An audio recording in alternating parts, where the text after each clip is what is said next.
Professeur Didier Raoult, quelle est votre opinion vis-à-vis du scandale de ces derniers jours par rapport au Lancet Gate?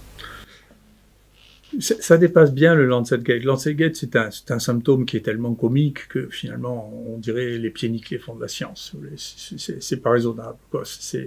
Il y a quatre personnes qui n'ont rien à voir avec le champ, qui ont embarqué ce malheureux Suisse dont on ne sait pas ce qu'il fait dans cette affaire. Une fille qui apparaît comme étant une star érotique, si vous voulez, un type qui n'est pas compétent dans ce domaine-là, qui envoie un papier sans aucune donnée d'éthique, sans aucune donnée sur ses sources, sans aucune donnée pratique, dont on voit tout de suite que c'est faux. Moi, on m'a contacté au plus haut niveau le vendredi pour me demander ce que j'en pensais, parce que le ministère était en train de prendre une réaction extraordinairement rapide et en urgence, et je leur ai dit, écoutez, laissez-moi 2 jours que j'analyse le résultat, que j'analyse ça, que je regarde ça, parce que je ne me prononce pas sur un titre. Je sais lire les articles. Je suis probablement lu ou revu plus d'articles qui étaient dans les comités éditoriaux les plus nombreux de ce pays et en maladies infectieuses au monde en général. Donc je sais lire un article. Quand vous lisez cet article, vous voyez immédiatement que c'est un faux. C'est pas vrai. C'est-à-dire qu'il y a plus de morts dans cet article que dans les pays qui les ont déclarés. Vous voyez qu'il y a aucune donnée pratique. Et puis surtout, il y a une chose, encore une fois, que les gens oublient et qui est une chose qui est très étrange, très intéressante, qui explique ça et la suite, c'est que les gens ne font plus la différence entre les données réelles et les données digitales de Big Data. Nous, quand les gens me posent la question de savoir si on était ému pour tout ça, j'ai jamais été ému parce que tous les matins, on regardait combien il y avait de gens dont on a fait le diagnostic, qui étaient là. Il est passé, on vient d'envoyer pour publication une série de 3800 personnes, on les a tous vus, nous. On a fait des électrocardiogrammes, nous. On a fait 7500 qui ont été vus par une équipe de cardiologues. On leur a fait les radios, nous, par une équipe de cardiologues. On a fait, nous, les radios par une équipe de radiologues. On a fait 2000 scanners, low-dose. Tout ça, c'est des vraies choses. C'est pas... Et donc, quand vous me dites, écoutez, voilà, dans tous les malades qui sont passés ici, vous savez, il devrait y avoir 10% de morts avec l'hydroxychloroquine, je ne sais pas de quoi on parle. Vous voyez, c'est qu'il y a une telle différence entre la réalité et un article qu'on est capable de faire avec un ordinateur sans avoir vu un seul malade, sur lequel la presse se jette, parce qu'ils ne savent pas lire ces articles scientifiques. Et on voit bien que l'infrastructure d'analyse des articles s'est dégradée, mais aussi bien dans le Lancet que dans le New England, qui a publié une autre étude aussi fantasque de la même équipe de pieds nickelés. Le British Medical Journal, qui fait enlever tous les tests significatifs en faveur de la chloroquine dans un article, et dans un autre article, fait par un méthodologiste célèbre, qui était aussi celui du Mediator, refuse d'analyser le fait que l'association hydroxychloroquine plus azithromycine est plus efficace que tous les autres traitements prévus. Donc, il y a une espèce d'emballement dans lequel l'opinion devient plus importante que la réalité scientifique. Les méthodes servent à démontrer qu'on a raison, quelle que soit la situation, et à la fin, on oublie tout ça, c'est qu'il y a des vrais docteurs qui voient les malades, qui les analysent. Ici, pour faire ce travail sur 3700 personnes, il y a eu entre 250 et 300 médecins, pharmaciens, internes, étudiants en médecine. Il y a eu 100 médecins bénévoles qui sont venus nous aider à téléphoner aux gens qui étaient positifs parce qu'on a fait 150 000 tests pour 54 000 personnes ici. On avait 100 étudiants qui étaient là pour rentrer tout dans les bases de données. Et pour me faire croire qu'il y a 5 personnes dans un office qui arrivent à faire 20 fois plus que ce que nous, on a fait avec plus de 250 personnes, je ne crois pas, parce que je ne crois plus au conte de fées depuis très longtemps. Donc c'est juste pas vrai. Il suffit de réfléchir 2 minutes pour voir que c'est pas vrai. Et donc, il y a un vrai problème qui est, il y a une communication dont je comprends bien qui la pousse sur le Remdesivir, qui n'est pas raisonnable, qui m'apparaît être plus des jeux boursiers que de la réalité médicale. Il y a une communication sur la chloroquine qui est devenue passionnelle à un point extraordinaire, motivée par à la fois la haine de Trump et de Bolsonaro qui ont dit à mes dépens que la chloroquine était une chose très bien. Et puis il y a quelque chose qu'il faut voir, il ne faut pas inverser les choses. Il y a une haine des vraies élites. Les vraies élites, c'est nous. En réalité, donc les gens disent pourquoi les élites vous aiment pas? C'est pas les élites qui n'aiment pas, c'est eux qui n'aiment pas les élites. Moi, je suis une star des maladies infectieuses. J'ai tout eu, j'ai un cursus qui fait rêver à peu près n'importe qui, aussi bien la fonction officielle. J'étais le plus jeune président de l'Université de France, j'étais le plus jeune président médecin, le plus jeune de tous les professeurs de la classe exceptionnelle, le professeur le plus ancien dans le grade le plus élevé de tout ce pays en médecine. J'ai tout eu dans ma vie. Donc, si vous voulez, c'est moi l'élite. Mais ce pays, de temps en temps, a des crises dans lesquelles il veut décapiter son élite. Et par la Révolution, on a décapité Lavoisier. L'INSERM, en 1980, a décapité les 5 médecins les plus célèbres de France. Hamburger, qui avait inventé la greffe rénale, Dossé, qui était le seul prix Nobel en activité, Minkowski, Maté, qui avait inventé l'immunothérapie et le traitement du cancer de la vessie, parce que ils avaient dirigé leur unité pendant plus de 12 ans et que c'était pas supportable qu'on dirige une unité pendant plus de 12 ans. C'est ce pays qui est comme ça. De temps en temps, il a une crise dans laquelle il coupe les têtes de son élite la plus connue et la plus représentative. Donc, faut pas inverser les choses. C'est pas moi qui suis, l'élite n'est pas contre moi. Non.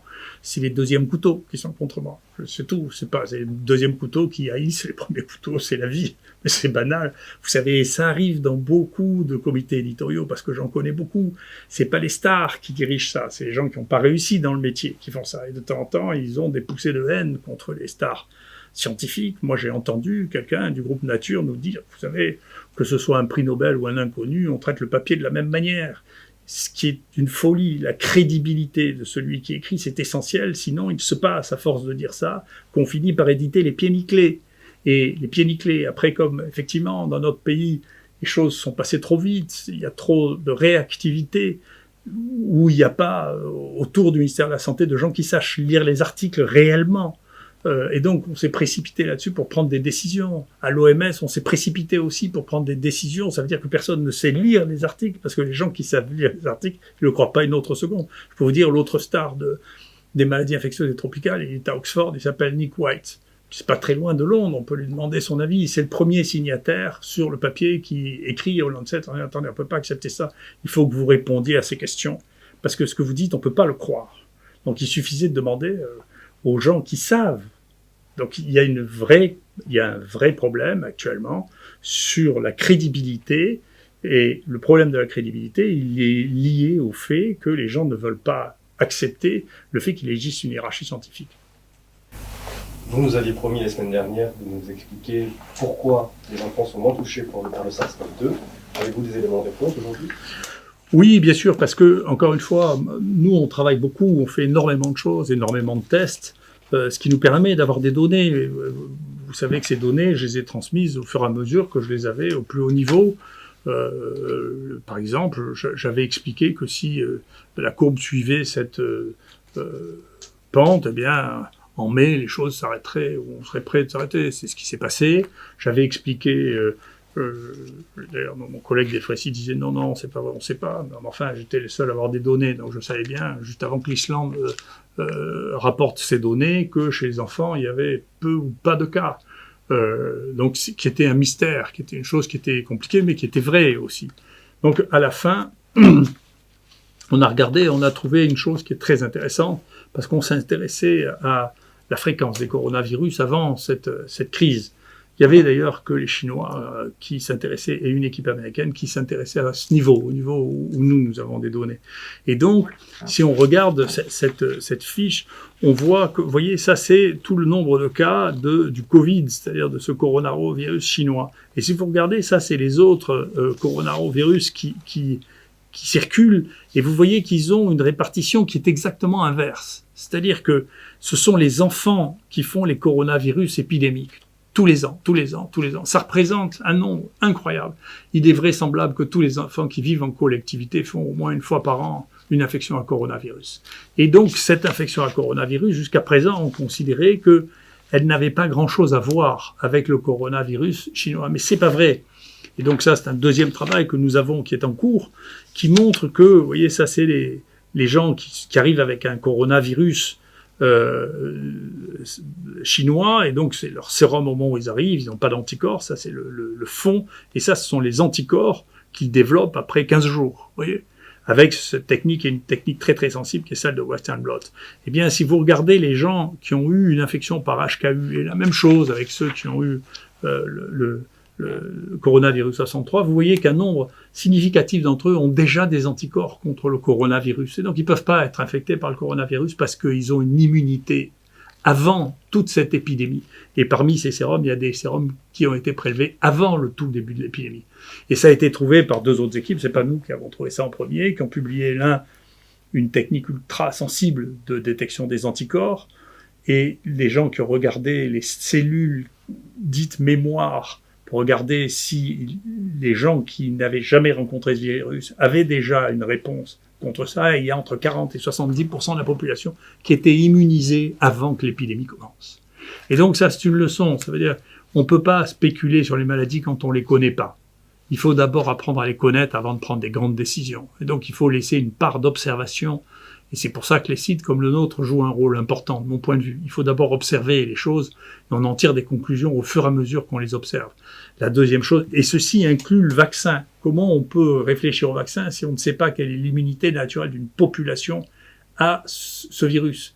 Est-ce que, s'il se confirme que 70% de la population, en particulier tous les plus jeunes, jusqu'à, vous voyez, les gens apparaissent être immunisés jusqu'à l'âge de 20 ans, 30 ans, 35 ans, est-ce que si on développe une vaccination, est-ce qu'il va falloir cibler les gens qui ont plus que cet âge-là? Parce que chez les enfants, ils sont déjà immunisés par la circulation de ces virus. Donc il y a des questions scientifiques qui se posent en dehors de toutes ces passions, que ce soit des passions sur le métier qu'on développe, ou les passions sur le fait qu'on aime Trump, ou sur le passion sur le fait qu'on aime Macron. Tout ça est ridicule. Enfin, revenons aux choses sérieuses. La politique, c'est la politique. La science, c'est une autre chose. Il faut arrêter. Il faut dépassionner ce débat. Il faut revenir à la connaissance. Il faut accumuler de la connaissance. Nous, on est très fiers avec entre 250 et 300 personnels de soins, médecins ou pharmaciens, d'avoir accumulé des données colossales. Il faut que le pays se serve de ça, que le monde se serve de nos données, parce que personne n'a une série de cette nature avec autant de données que nous au monde. Et il faut arrêter de transformer ça en espèce de débat violent, stupide, avec des décisions à l'emporte-pièce. Il faut redevenir raisonnable, ce qui est très difficile dans ce monde. Est-ce que vous comprenez mieux aujourd'hui pourquoi vos travaux ont été critiqués avec autant de passion ? Oui, encore une fois, vous savez, il faut pas. D'abord, il n'y a pas de science sans controverse. L'idée qu'il y a un consensus en science, c'est une fantaisie. C'est pas vrai. La science, elle est faite de controverses. C'est une chose.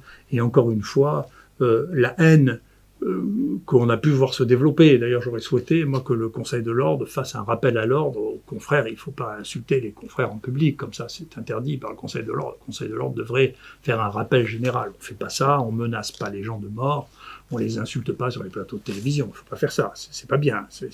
C'est interdit. Bon, théoriquement, le code de déontologie de Conseil de l'Ordre devrait faire ça. Là.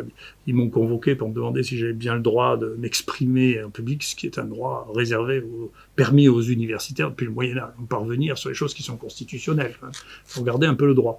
Mais en revanche, ça, d'insulter les collègues, les confrères en public, alors ça, on n'a pas le droit de le faire et il faut que le Conseil de l'Ordre y mette fin. C'est pas admissible, c'est quelque chose qu'on ne fait pas.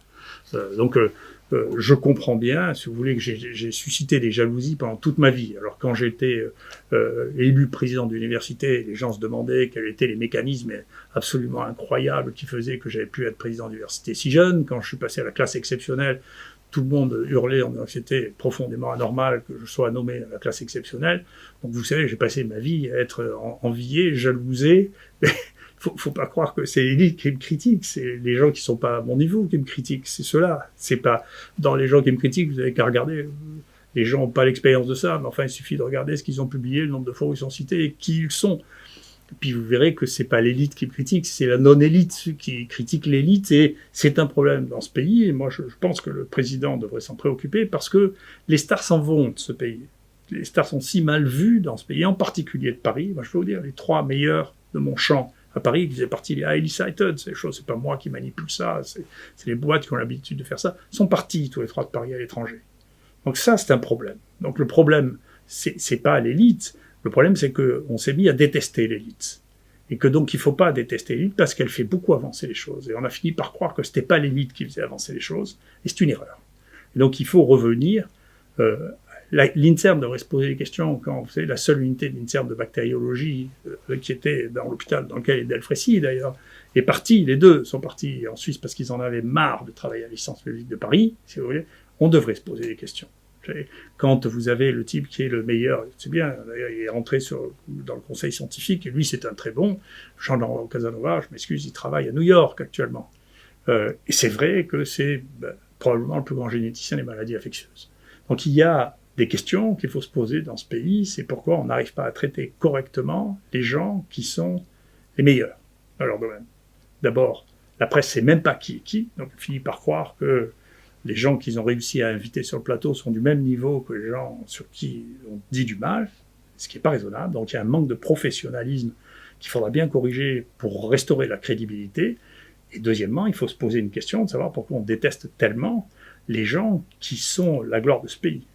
Il faut arrêter.